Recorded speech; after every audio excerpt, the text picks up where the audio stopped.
Assalamualaikum warahmatullahi wabarakatuh.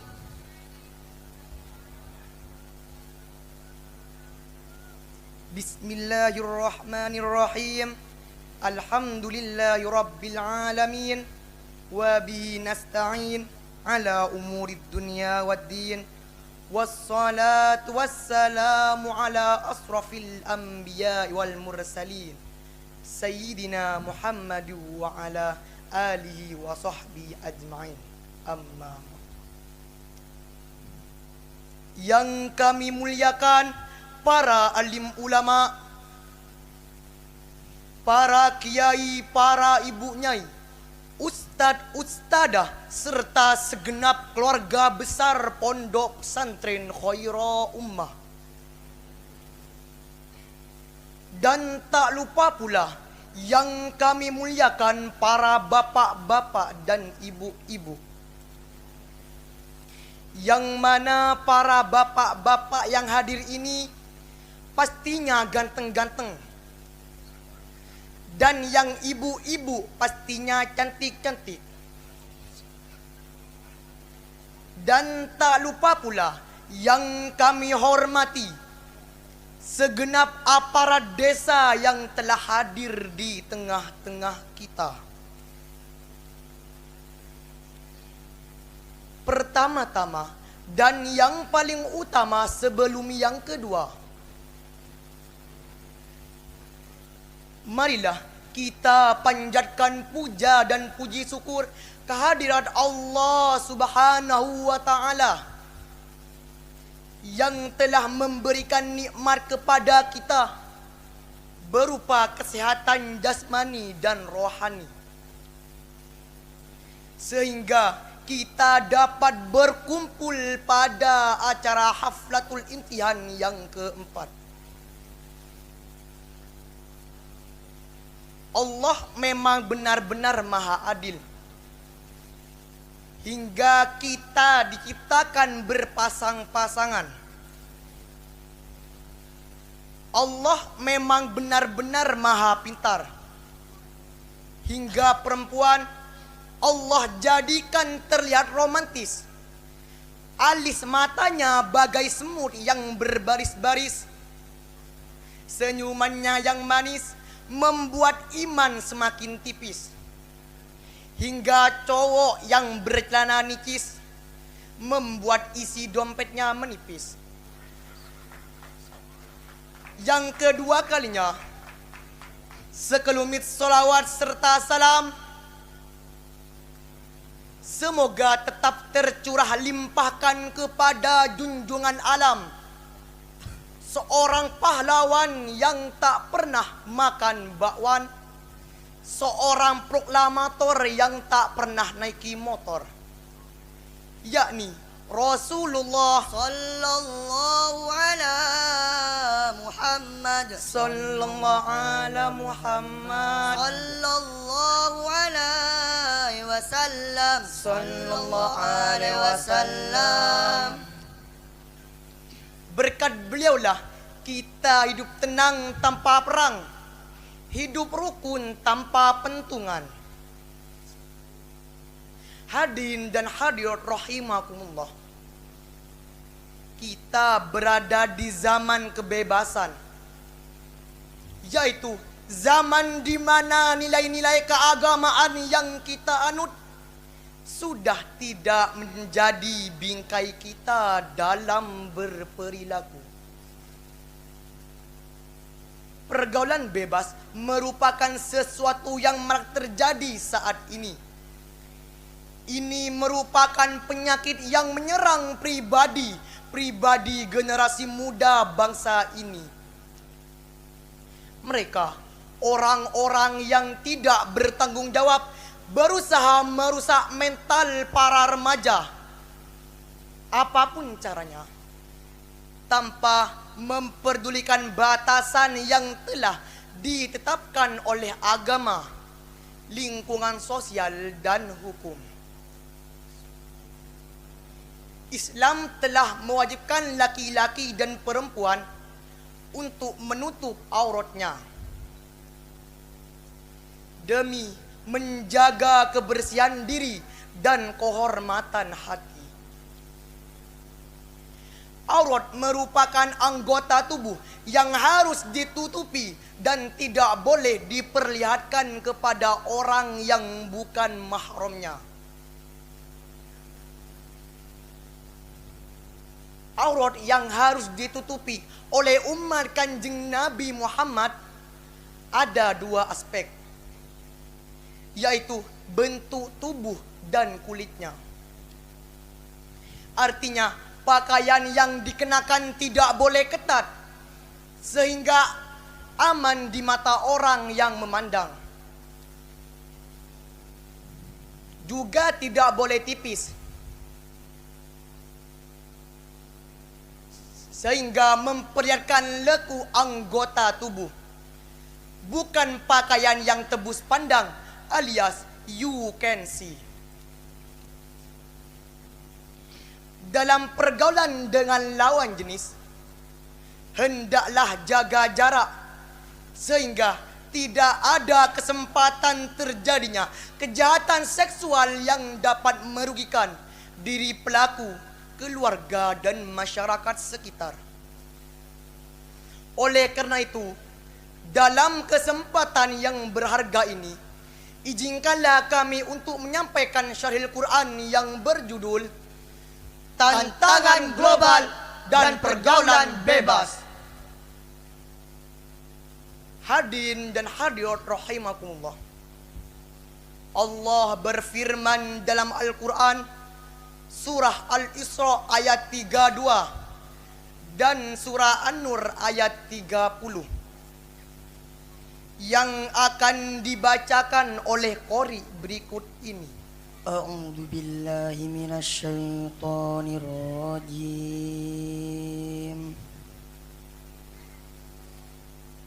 Bismillahirrahmanirrahim.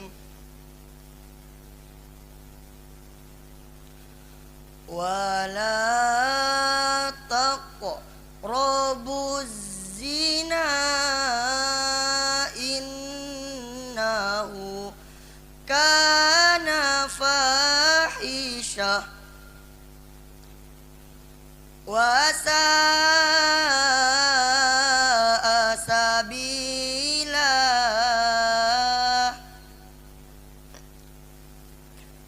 Bismillahirrahmanirrahim.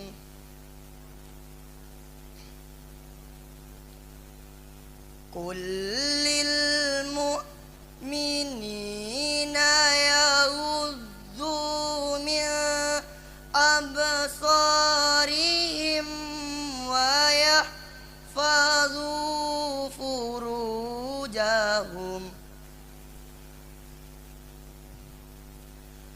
Dzalika azka lahum. Innallaha khabirum bima yasnaun. Sadaqallahul aliyil azim. Aku berlindung kepada Allah dari godaan-godaan setan yang terkutuk, dengan menyebut asma Allah, Maha Pengasih lagi Maha Penyayang. Dan janganlah kamu mendekati zina. Sesungguhnya zina itu adalah suatu perbuatan yang keji dan suatu jalan yang buruk. Katakanlah kepada orang laki-laki yang beriman, hendaklah mereka menjaga pandangan dan memelihara kemaluan. Yang demikian itu adalah lebih suci bagi mereka. Sesungguhnya Allah Maha mengetahui apa yang mereka perbuat. Maha benar Allah dengan segala firman-Nya. Ayat di atas mengisyaratkan bahwa Allah memerintahkan untuk menahan pandangan karena memandang kepada orang yang bukan mahramnya termasuk bagian dari zina. Syaitan memberikan perangkap pertama kepada manusia berupa pandangan. Pandangan itu menusuk hati orang yang memandang sehingga hati terpikat. Maka timbullah keinginan dan berusaha untuk melampiaskan syahwat kepadanya. Awalnya pemuda-pemudi saling berpandangan. Selanjutnya mereka mengatur pertemuan. Setelah itu mereka tidak malu-malu saling berpegangan. Akhirnya yang terjadi adalah hal yang paling buruk. Apa itu? Yaitu hubungan seks sebelum menikah, yaitu zina. Betul? Oleh karena itu Allah melarang laki-laki memandang wanita karena hal tersebut akan menimbulkan fitnah dan merusak mata, Yaitu pandangan mata yang disertai syahwat dan nafsu birahi. Nafsu birahi yang berdampak ke pergaulan bebas. Sedangkan pergaulan bebas akan mendorong terjadinya zina. Oleh sebab itu, sebelum terjerumus ke dalam lembah perzinaan, siapapun yang telah mampu, terutama kaum muda-mudi, hendaklah segera menikah. Sekalipun belum mampu, maka ikutilah tuntunan dari Rasulullah Sallallahu ala Muhammad. Sallallahu ala Muhammad. Sallallahu alaihi wasallam. Sallallahu alaihi wasallam. yang dinyatakan dalam hadisnya yang akan dibacakan oleh teman saya berikut ini. Ya ma'sara syabab, man istata'a minkumul ba'a falyatazawwaj, fa innahu awaddu lil basar wa ahsanu lil farj, wa man lam yastati' fa alayhi bis-shaum fa innahu lahu wajaa'un. Wahai para pemuda, siapa saja di antara kalian yang mampu menikah, maka menikahlah. Sebab menikah itu lebih mampu untuk menjaga pandangan dan melihara kemaluan. Namun siapa saja yang belum mampu, maka ia sebaiknya berpuasa. Sebab puasa adalah penekan nafsu syahwat baginya. Hadis riwayat Muslim. Hadirin dan hadirat rahimakumullah, Islam melarang zina dengan larangan yang sangat keras. Jika banyak hal yang dilarang, zina bukan hanya zinanya yang dilarang, tapi mendekatinya juga dilarang. Beda dengan larangan lainnya. Dalam memakan harta saudara secara zalim, Allah Subhanahu wa taala langsung melarang perbuatan makannya. Dalam melarang pengkhianatan, Allah langsung melarang, janganlah kamu berkhianat. Dan dalam melarang merendahkan orang lain, melarang mencela dan memanggil dengan panggilan yang buruk, Allah langsung melarang perbuatannya. Namun saat melarang zina, Allah tidak mengatakan janganlah kamu berzina, la tazinu. Tapi Allah melarang mendekatinya, la taqrabuz zina. Imam Ibnu Katsir dalam kitabnya yang berjudul Tafsir fi Dulalil Quran mengatakan, Al-Quran melarang walau hanya mendekati zina dalam rangka untuk menunjukkan sikap kehati-hatian dan antisipatif yang lebih besar.